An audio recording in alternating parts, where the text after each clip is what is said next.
A recent survey from USAA says nearly 70% of younger military personnel and veterans feel uncomfortable or awkward when being thanked for their service. 12 News reporter Brock Wilson talks with one local veteran who is a little older and feels differently about this.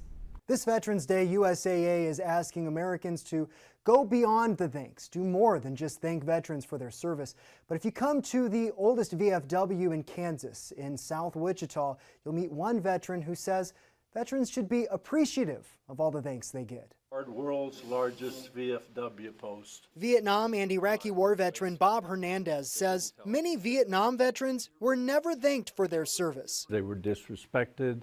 They were warmongering baby killers. I mean, completely different than it is today. Because today, you walk in the store and people come up to you, shake your hand, thank you for your service. And his message to veterans that don't like to be thanked? They should be appreciative because that wasn't always the case. The survey says older veterans like Bob don't mind being thanked for their service. Regardless, USAA wants Americans to engage with veterans by creating meaningful, positive impacts in the community. In Wichita, Brock Wilson, 12 News.